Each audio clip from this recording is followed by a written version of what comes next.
FPL Game Week 16 top transfer targets. Today, I'm going to be taking you through who the players are that you need to be targeting to buy into your FPL teams. Yet again, in Game Week 15, we had injuries, we've had benchings, we've had suspensions. So if you're looking to sell players across defenders, midfielders, and forwards, today in this video, I'm going to take you through who are the top players I think you should be considering buying into your teams this week.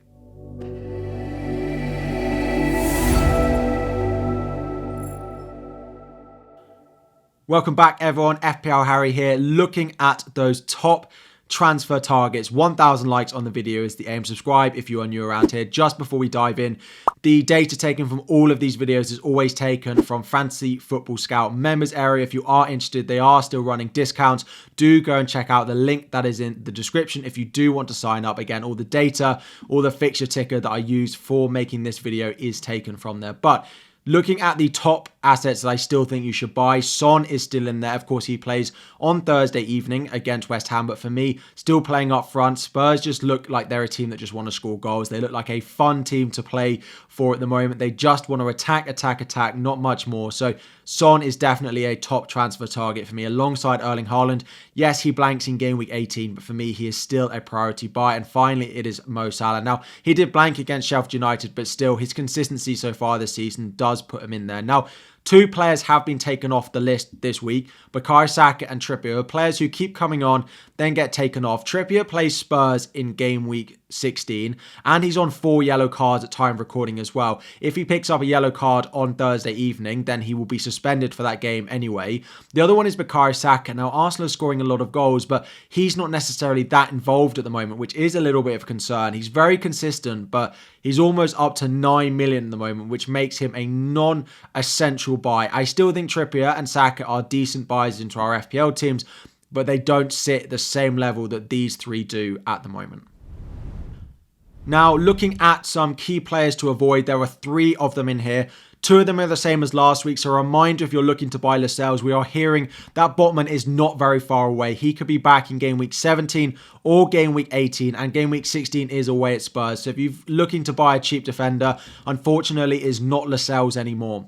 Isaac as well. Callum Wilson is very close to making a return for Newcastle, so for very similar reasons, with Wilson coming back, that will cause rotation up front for Newcastle, so I wouldn't go and buy Isaac at 7.4 million. And finally is Brian Mbeumo, one of the most transferred in midfielders in FPL before their game against Brighton, but of course, he went off injured. If you missed that, it looked unlikely that he's going to play the game against Sheffield United. There will be a press conference probably on Friday for Brentford, so if you do own him and you want to wait for that, then potentially go for it, but I think it does seem unlikely. We will also have a couple of replacements for him in this video as well.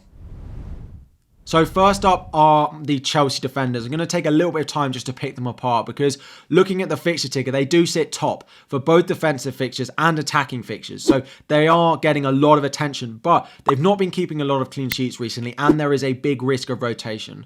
To start off, a player who's not in this is Sanchez in goal. If you're not going to go for Dubravka, who's also in this list of players to buy, then I do think that Sanchez is the safest way into the Chelsea defense. So if you don't want to go for Dubravka, which I don't really see a reason not to, then I do like Sanchez. Sanchez is better than all of the other defenders. Once we move into defense, there are a few names that really stand out for me. The first couple are Thiago Silva and Levi Colwill. Disasi is also playing a reasonable amount of minutes. However, Badiashile has just come back from injury, and I do think that he will rotate with Disasi as first choice centre-back. As a Chelsea fan, hopefully speaking from a little bit of a place of a little bit of knowledge. So I wouldn't go for Badiashile or Disasi, despite Badiashile being 4.4 million. The safest for minutes is probably Thiago Silva. He plays as many games. He's the most nailed. He is by far in our first choice defence. However, he is 5 million. But if you have the money, he's probably the safest buy. Levi Colwill is playing a lot of minutes, but it's not always in the same place. He's played a couple of games at centre-back, a lot at left-back. Cucurella played at right-back against Manchester United last night. So there is a little bit of doubt about his minutes, but he's probably the second safest starting player behind Thiago Silva. And then at 4.5 million, you don't massively have the risk of the price being a factor. So if he does get benched, it's not the end of the world. And then Reece James. So Reece James did miss the game midweek with a little bit of apparently knee pain.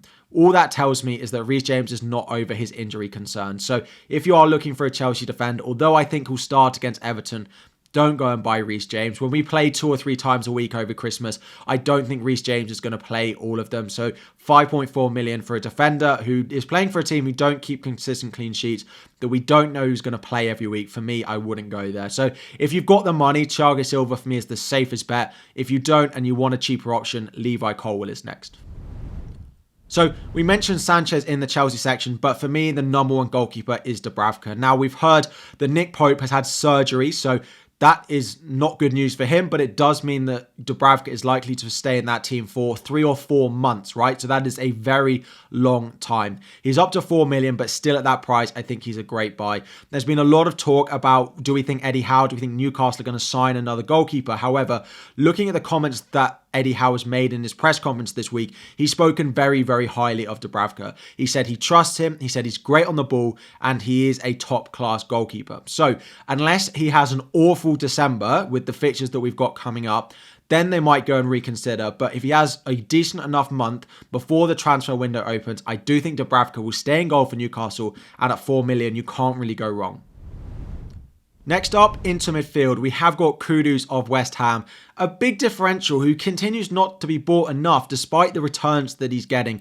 3 goals, 3 assists for him so far this season. Of course, plays this evening against Spurs. They have Fulham and Wolves in the next 2, plus Manchester United at home in the blank game week, which, looking at the way Manchester United are defending at the moment, is definitely not a bad fixture. He seems to have nailed down his team in that right wing spot with Bowen playing up front for West Ham, and I do really like the way that he looks when he's playing.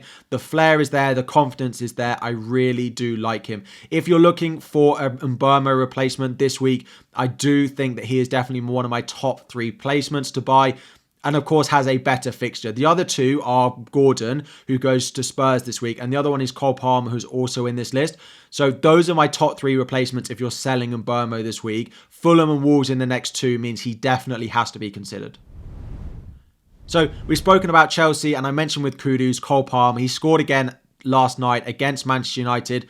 5.3 million for him. That price is going to go up. That run of Chelsea fixtures is really good. I do expect him to keep penalties, despite Enzo Fernandez scoring one recently. I do expect Cole Palmer to take it back off him. Those fixtures are really nice. He's shown he can score from open play, and 5.3 million just allows so much in our teams. It allows you to get the likes of Salah, Son, Haaland like I've got, to get Watkins, to consider getting Kieran Trippier as well as that. 4 goals, that's up to 5 goals now after his goal last night. 3 assists. For me, it's a no-brainer with the Chelsea fixtures. When Nkunku comes back, I don't expect Cole Palmer's to place in the team to be in any sort of issue. I expect him to come back in and take the place of Nicholas Jackson, who has scored goals, but is just not nearly consistent enough for Chelsea. Gallagher to come in when he comes back for Mudryk, and it to be a Sterling, Nkunku, Cole Palmer front 3. And he looks so good, and he's still so cheap.